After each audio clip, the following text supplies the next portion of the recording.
अगर आप एक लीडर हैं तो इस वीडियो को एंड तक देखिए, जिसमें मैं आपको बताऊंगा कि ऐसी 7 कौन सी गलतियां जो अगर आप लीडर हैं और एक पब्लिक स्पीकर हैं और एक सीईओ हैं तो आपको गलतियां बिल्कुल नहीं करनी है। सबसे पहली गलती होती है कि सिर्फ डेटा बोलना, इमोशन नहीं। लोग कभी भी डेटा याद नहीं रखते, लोग हमेशा कहानियां याद रखते हैं। क्या आप अपने स्टैटिस्टिक्स को कहानियों में कन्वर्ट कर रहे हैं? क्या आप अपने कहानी में कैरेक्टर बता रहे हैं? और क्या वो कहानी आपकी ऑडियंस आपके टॉक के साथ सुन करके उससे कनेक्ट कर रही है? तभी वो आपके स्टैटिस्टिक्स को याद रखेगी। दूसरी सबसे बड़ी गलती जो सीईओ करते हैं पब्लिक स्पीकिंग, वो है आई कांटेक्ट को अवॉइड करना। अगर आपको अपनी ऑडियंस के साथ वन टू वन कंटेंट के साथ साथ कॉन्फिडेंस डेवलप करना है तो आई कांटेक्ट जरूर करना चाहिए। बहुत से लोगों को ये लगता है कि उन्हें हर एक पर्सन की आंख में आंख डाल के देखना है, ऐसा बिल्कुल भी नहीं है। अगर आप एक सेंटर पॉइंट पे करें तो आप अपने सेंटर को डिसाइड कर लीजिए, आपका लेफ्ट और आपका राइट आपको क्लियर होना चाहिए। फिर आपके लेफ्ट की ओर जब आप देखेंगे तो आप लेफ्ट एरिया को देखें, ऑडियंस के पर्टिकुलरली किसी के साथ आई कांटेक्ट मत देखिए, और राइट में भी ऐसे ही कीजिए और अपना सेंटर फाउंड कीजिए। तो आई कांटेक्ट बनाना बेहद जरूरी है। अब आते हैं तीसरी सबसे बड़ी गलती पे, और अक्सर ये बहुत ज्यादा होती है, बहुत फास्ट बोलना। अगर आप as a CEO public speaking कर रहे हैं और आप बहुत फास्ट बोल रहे हैं तो ये आपके कॉन्फिडेंस का नहीं, ये आपकी नर्वसनेस का सिग्नल है।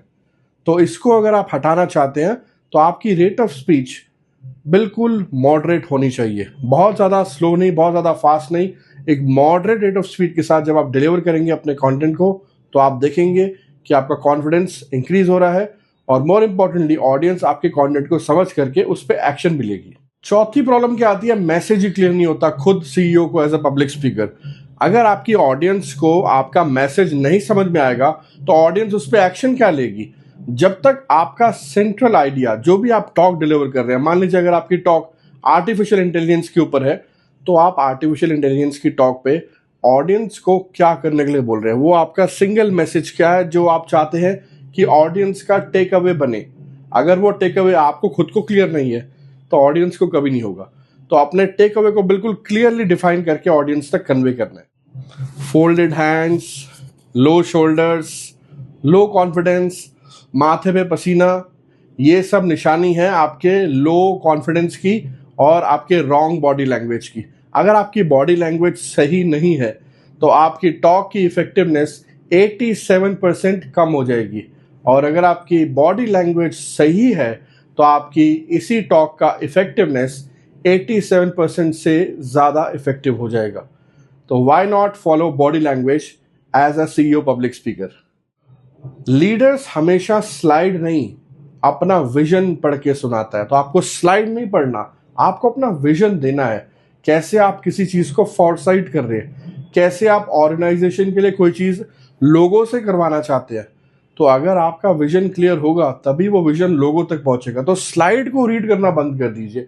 Slide is just a reference point, it is not meant to be read, it is just for your reference point, ताकि आपको वो मेन पॉइंट याद रहे, बुलेट पॉइंट याद रहे, और बाकी आपको अपना विजन खुद ऑडियंस के साथ कनेक्ट करना है। लास्टली मैं आपको ये बताना चाहता हूं, जो 7वीं गलती है, ग्रेट स्पीकर्स कभी बॉर्न नहीं होते, वो अपनी गलतियों से सीखते हैं, वो प्रैक्टिस करते हैं। आप प्रैक्टिस किए बगैर एज अ सीईओ कैसे पब्लिक स्पीकिंग कर सकते हैं? आपके लिए प्रैक्टिस और रिहर्सल्स बहुत ज़रूरी है, उतना ही ज़रूरी जितना कि एक बच्चे के लिए अपनी पढ़ाई करना, जितना कि किसी भी आर्टिस्ट के लिए एक रियाज करना अपने इंस्ट्रूमेंट के साथ। आपको भी अपनी आवाज़ के साथ, अपने कंटेंट के साथ, अपनी बॉडी लैंग्वेज के साथ एक प्रैक्टिस करनी बहुत ज़रूरी है। फ्रेंड्स, इस तरह की और वीडियो देखने के लिए आप मेरे चैनल को जल्दी से सब्सक्राइब कर लीजिए, और अगर आप मेरे साथ एक फ्री कंसल्टेशन कॉल पे आना चाहते हैं जो कि 15 मिनट का है, तो आप तुरंत मेरे नीचे दिए गए नंबर्स पे कांटेक्ट कीजिए और आप मेरे से कांटेक्ट करके मेरे साथ कनेक्ट कर सकते हैं। तो जल्दी मिलता हूं आपसे अगली वीडियो में एक नए कंटेंट के साथ। तब तक के लिए ऑथर शेरी साइनिंग ऑफ। नमस्ते।